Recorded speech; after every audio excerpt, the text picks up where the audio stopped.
Hello and welcome to Deep study. তো আজকে আমরা যেটা নিয়ে কথা বলবো সেটা হচ্ছে পশ্চিমবঙ্গ পুলিশে যে সাব ইন্সপেক্টর 2024-এর ফর্মটা বেরিয়েছে সেটার এলিজিবিলিটি ক্রাইটেরিয়া অর্থাৎ কি কি যোগ্যতা প্রয়োজন সেইটা নিয়ে আলোচনা করব। তো সবার প্রথম নোটিশের যে একদম শুরুটা দেখে নাও তোমরা। এখানে বলছে name of the post sub inspector, যেটা কিনা আর্ম ব্রাঞ্চ, এবং সাব ইন্সপেক্টর আর্ম ব্রাঞ্চ দুটোই রয়েছে in West Bengal police. Okay, pay scale কত অ্যাজ পার এক্সিস্টিং রুল, যেমন রুল রয়েছে ঠিক তেমনই। ওকে, এখানে বলছে নাম্বার 4-এ এলিজিবিলিটি রয়েছে। কি কি এলিজিবিলিটি? সবার প্রথম হচ্ছে must B a citizen of India. তাহলে আমার প্রথম যেটা হতে হবে সেটা হচ্ছে ভারতীয় হতে হবে, ভারতীয় বা ভারতের নাগরিক হতে হবে। ওকে, তারপর কি বলছে? এজ হতে হবে তোমার the applicant must not be below 20 years, okay, and not more than 30 years on 1/1/2024, অর্থাৎ এই বছরের জানুয়ারি মাসের 1 জানুয়ারিতে তোমার কিন্তু বয়স 20 থেকে 30-এর মধ্যে হতে হবে। ঠিক আছে, এবার রিল্যাক্স আছে। তাহলে 2 নম্বরে আসছি আমি। বয়স কত? 20 থেকে 30 বছর। ক্লিয়ার হলো? তো সেখানে কি বলছে না, তোমার বয়স হতে হবে এবার 5 বছর। রিল্যাক্স কাদের জন্য রয়েছে না, এসসি আর এসটিদের জন্য, এবং ওবিসি এ বিদের জন্য তোমার 3 বছরের রিল্যাক্স রয়েছে। তাহলে এসসি বা এসটি হলে দেখো ওই 20টা কিন্তু ছাড় হবে না, 20 বছর মিনিমাম হতে হবে। এবার 30টা কি হবে? 35 হয়ে যাবে। আর ওবিসি যারা, তাদের জন্য এই 30টা কত হয়ে যাবে? 33 হয়ে যাবে। ক্লিয়ার? ওকে, তারপর বলছে upper age limit for departmental candidates shall be 35 years of West Bengal police having request qualification. তারপর কি বলছে? The upper age limit shall further be relaxed, অর্থাৎ যারা কিন্তু সার্ভিসম্যান মানে এক্স সার্ভিসম্যান যারা রয়েছে তাদের, অর্থাৎ ডিপার্টমেন্ট যারা, সরি এক্স সার্ভিসম্যান বলা ভুল হচ্ছে আমার, ডিপার্টমেন্টের যারা, তাদের জন্য কি না এই বয়সটা হচ্ছে 35, এবং কি হবে ফার্দার মানে তার উপরেই আবার এসসিদের জন্য, মানে তারা যদি এসসি হয় তাহলে তাদের কিন্তু 40 বছর, এসসি বা এসটি যাই হবে, আর ওবিসি হলে 38 বছর। ক্লিয়ার? এটা হচ্ছে কাদের না, যারা ডিপার্টমেন্টাল। ক্লিয়ার হলো? তারপর কি বলছে না, no departmental candidate shall be allowed to appear the competitive examination for direct recruitment for more than 3 times taken together, অর্থাৎ 3 বারের বেশি কিন্তু ডিপার্টমেন্টাল এক্সামিনেশনে সে কিন্তু অ্যাভেলেবেল হতে পারবে না। সেটা ছেড়ে দাও, তোমার ডিপার্টমেন্টের কথাই ছেড়ে দাও, যারা ডিপার্টমেন্টে আছে সেটা তাদের ব্যাপার। এখন নতুন যারা এলিজিবল তাদের কিরকম রিকোয়ারমেন্ট রয়েছে সেটা নিয়ে কিন্তু আমরা আলোচনা করছি। কি বলছে? Date of birth as recorded Madhyamik or equivalent admit card বা certificate will be only accepted. মানে বুঝতে পারছো, তোমার বার্থ সার্টিফিকেট, পঞ্চায়েত সার্টিফিকেট কিচ্ছু চলবে না, শুধুমাত্র মাধ্যমিকে যেটা ছিল সেটাই চলবে। মাধ্যমিকের অ্যাডমিট কার্ড বা সার্টিফিকেট, সেখানে যে ডেট অফ বার্থটা তোমার দেওয়া রয়েছে। ওকে, তাহলে দুটো গেল, একটা গেল ভারতীয় হতে হবে, একটা হচ্ছে বয়স 20 থেকে 30 জেনারেলি। নেক্সট বলছে কি 3 নম্বরে এডুকেশন কোয়ালিফিকেশন। কি কি এডুকেশন লাগবে না, the applicant must have a bachelor degree, অর্থাৎ তোমার কিন্তু গ্র্যাজুয়েশন হতে হবে, স্নাতক স্নাতক হতেই হবে তোমাকে, বা গ্র্যাজুয়েট যদি বলি, গ্র্যাজুয়েট কিন্তু তোমার হতেই হবে, ব্যাচেলার ডিগ্রি থাকতে হবে। ক্লিয়ার? অর্থাৎ বিএ বিএসসি বা বিকম যাই বলি সেগুলো থাকতে হবে। ল্যাঙ্গুয়েজ কি বলছে? The applicant must be able to speak, read and write Bengali language. However, this provision will not be applicable to the person who are permanent residents of hill substation of Darjeeling and Kalimpong. অবশ্যই জানো যে দার্জিলিং কালিম্পং এইসবের ডিস্ট্রিক্টের জন্য কিন্তু বাংলাটা খুব বেশি ম্যান্ডেটারি নয়। ঠিক আছে, লিখতে পড়তে জানতে তুমি যদি শুধু একটু পড়তে হবে তাতেই হয়ে যাবে, সমস্যা নেই, যেহেতু পরীক্ষাটা তোমার বাংলায় হবে। তাদের জন্য কিন্তু নেপালিটা প্রোভাইড করা থাকে। Clear? For applicant of hill subdivision of Darjeeling and Kalimpong district profession laid down in West Bengal official language act 1961, সেই অনুযায়ী তাদের ল্যাঙ্গুয়েজটা হবে। তবে জেনারেলি যেটা, সেটা হচ্ছে বাংলাটা লিখতে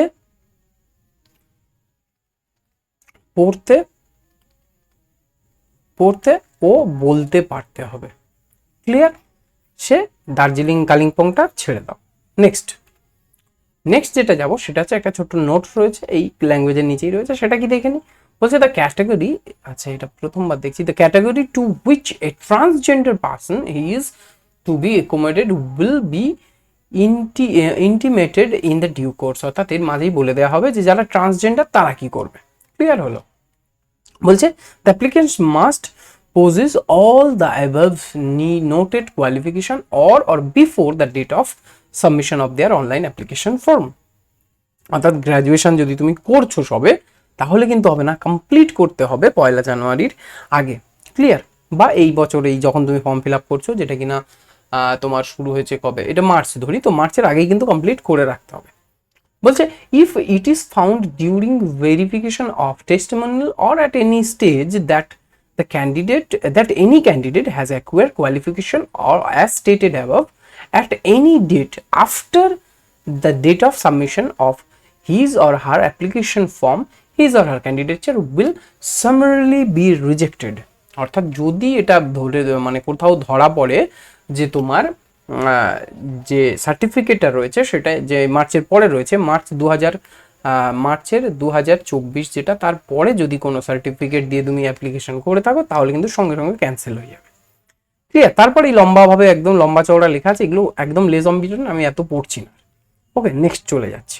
বলছে the physical measurement of candidates, এইটা কিন্তু মারাত্মক একদম। তোমার কি কি থাকছে, মেল ফিমেল, এখন তো আবার ট্রান্সজেন্ডারও অ্যাড করেছে, তো কি কি সেটা দেখে নি। মেলদের ক্ষেত্রে কি বলছে না, যদি তুমি আর্নাম বার্নস অর্থাৎ ইউবিতে জয়েন করো, তাহলে তোমার হাইট হতে হবে 167 সেন্টিমিটার, 167 cm। আমি মেলেদের কথা বলছি, অর্থাৎ পুরুষ। ওকে, পুরুষ যারা, তাদের কিন্তু এটা হাইট হতে হবে।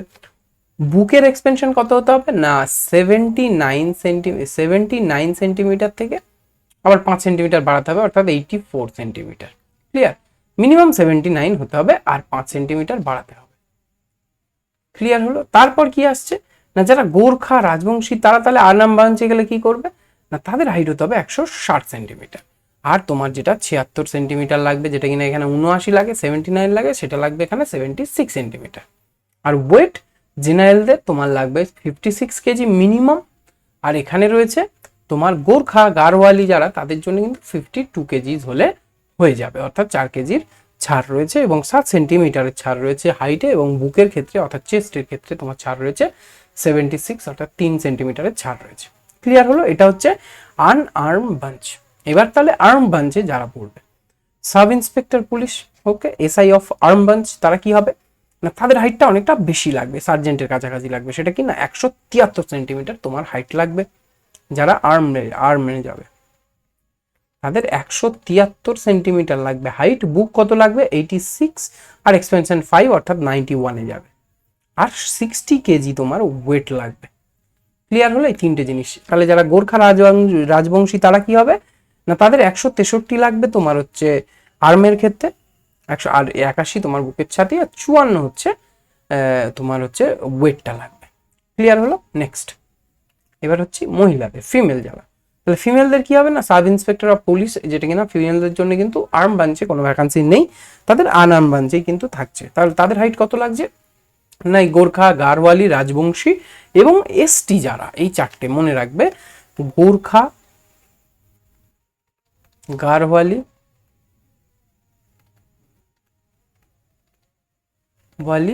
আর কি আছে তোমার রাজবংশী,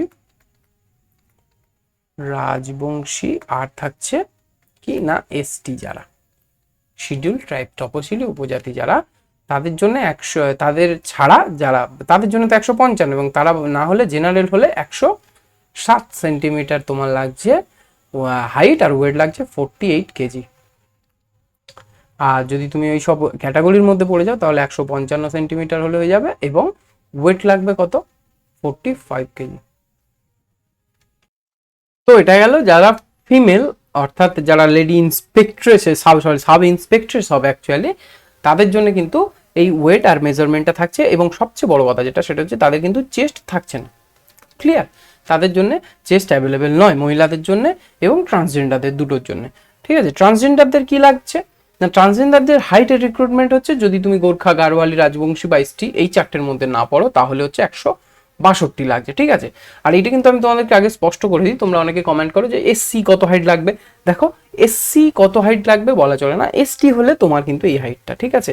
অর্থাৎ এইখানে যদি 162 হয়, তোমার এখানে লাগছে 167, যেটা কিন্তু শুধু এসটিদের জন্য, এসসি নয়। এসসিদের কি হয় না, এসসিদের ওই যে পেমেন্টের সময় এসসি এসটি এক হয়, এছাড়া কিন্তু তোমার এসসি এসটি শুধু আলাদা, এসটিদেরকে ওই গোর্খা, গারওয়ালি এবং রাজবংশীদের সঙ্গে ফেলা হয়।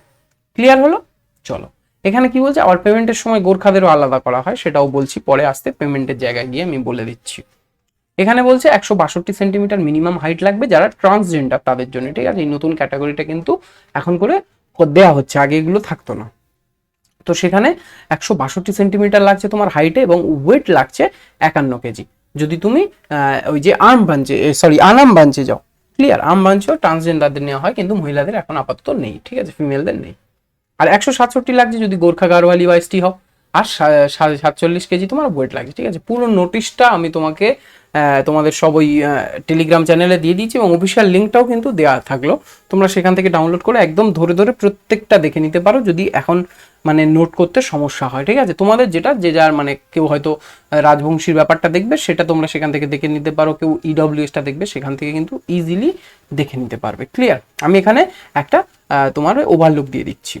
এখানে বলছে আর্ম ব্রাঞ্চে যদি হয়, ঠিক আছে, অর্থাৎ সশস্ত্র বাহিনীতে যদি সাব ইন্সপেক্টর হও, সেখানে 166 সেন্টিমিটার হচ্ছে তোমার যারা ট্রান্সজেন্ডার তাদের হাইট রিকোয়ার্ড হচ্ছে, যেটা কিনা পুরুষদের ক্ষেত্রে ছিল 173।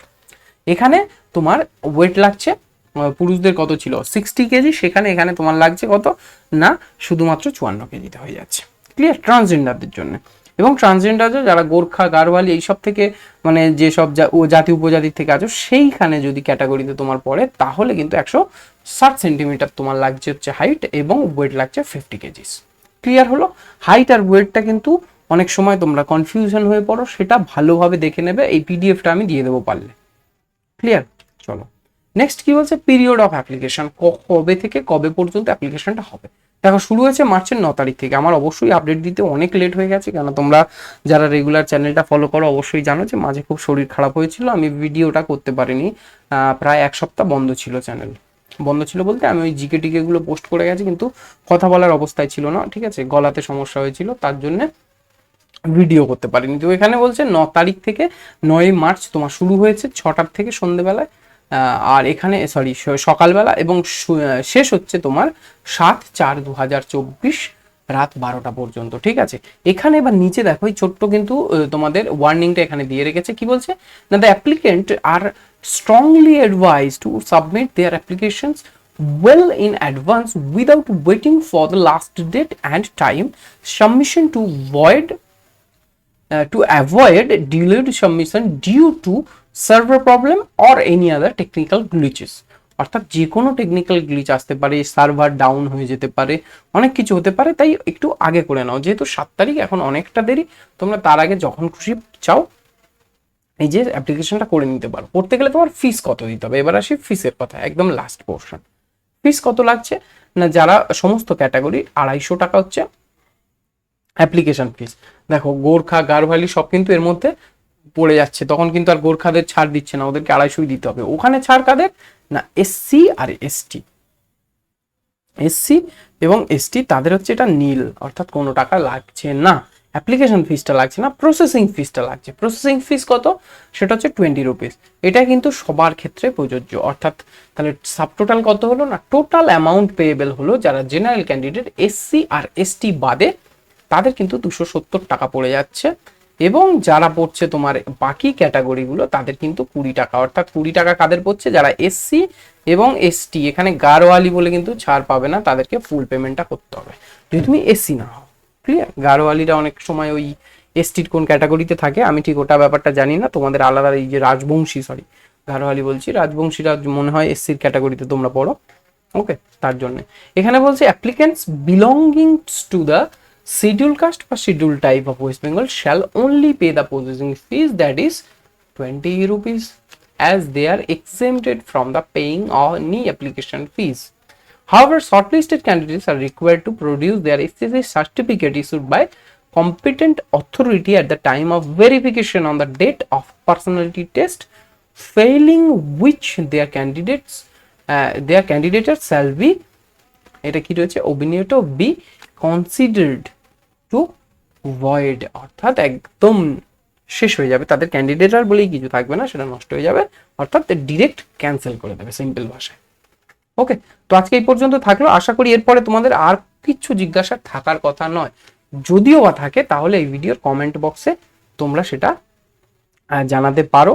ওকে, সেটা কোনো সমস্যা নেই। এবং এই যে নোটিশটা পুরোটা আমি এই যে দীপ স্টাডি টেলিগ্রাম আছে এখানে আপলোড করে দিচ্ছি। হ্যাঁ, আর একটা কথা বলার, এই যে নোটিশটা আমি আপলোড করেছি এখানে অলরেডি করে দিয়েছি, তো সেখানে কিন্তু এর যে ভ্যাকেন্সিটা দেওয়া আছে সেটা কিন্তু চেঞ্জ হয়েছে, তার উপর আমি নতুন ভিডিও বানাবো, ভ্যাকেন্সি কিছু বেড়েছে, সেটাও কিন্তু আমি ওখানে দিয়ে দিচ্ছি, ওখান থেকে দেখে নিতে পারো, তাহলে আর ভিডিওটা দেখার তোমাদের কোনো প্রয়োজন পড়বে না।